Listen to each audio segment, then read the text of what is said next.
Hello दोस्तों, हम बात करने वाले हैं मूवी नागदेव के बारे में, जो कि यह फिल्म आज भी चर्चा में है। जैसा कि नाम से ही साफ है कि फिल्म की कहानी नाग, नागिन और नागलोक की है। देवघर पहुंची शिवानी अपने माता पिता के साथ भोले बाबा को जल चढ़ाने आती है और उसी रात नगीना भी नागलोक से भगवान शंकर के शिवलिंग पर जल चढ़ाने आती है। हालांकि उसे चंद्र ग्रहण से पहले ही नागलोक वापस जाना था, लेकिन त्रिकाल नाम के एक राक्षस ने उसे कैद कर लिया और नगीना को बचाने के दौरान ही शिवानी की मृत्यु हो जाती है। नगीना अपने माता पिता को नागलोक ले जाने के लिए बुलाती है, जो नागलोक के राजा और रानी हैं। नगीना के माता पिता प्रकट होते हैं और उन्हें बताते हैं कि उसे बचाने के दौरान शिवानी की मृत्यु हो गई, जो महादेव की अनन्य भक्त हैं।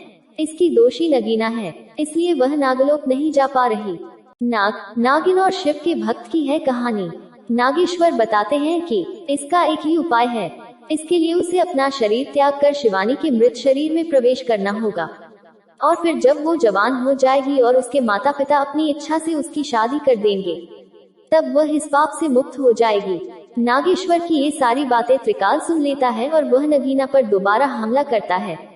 नगीना मदद के लिए अपने पति नागदेव को बुलाती है। नागदेव त्रिकाल से उसकी रक्षा करते हैं। फिर नगीना नागेश्वर की बात पर अपना शरीर त्याग कर शिवानी के मृत शरीर में प्रवेश कर जाती है और इस तरह शिवानी जिंदा होती है। नागदेव भी देव के रूप में नागलोक न लौटकर साधारण जीवन जीते हैं।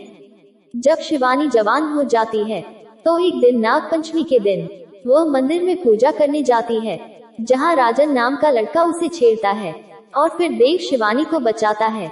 दूसरी तरफ त्रिकाल को पता चलता है कि अगर वह शिवानी से शादी करेगा तो वह दुनिया का सबसे शक्तिशाली आदमी बन जाएगा।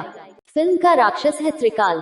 त्रिकाल फिर से शिवानी की जान का दुश्मन बन जाता है और नागदेव फिर से उसकी रक्षा करते हैं। शिवानी अपने माता पिता से कहती है कि वह देव से शादी करनी चाहती है। देव और शादी की शिवानी होने लगती है और तभी त्रिकाल अपनी शिष्या भैरवी को भेजता है, जो सपेरन है, और बीन बजाकर वह देव को सांप बनाकर उसे काबू में कर लेती है। इसी दौरान घर वालों को शिवानी की सच्चाई भी पता लगती है कि वह बचपन में ही मर चुकी है। इसी तरह से ये कहानी आगे बढ़ती है। भोजपुरी इंडस्ट्री की पहली ग्राफिकल फिल्म। इस फिल्म में नागदेव की भूमिका में थे खेसारी लाल यादव। ये फिल्म भोजपुरी इंडस्ट्री की पहली ग्राफिकल फिल्म थी।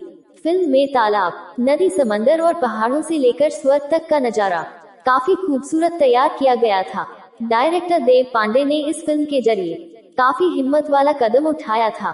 इस फिल्म में वीएफएक्स का काम चिंकू साहू के एटी स्टूडियो द्वारा किया गया था।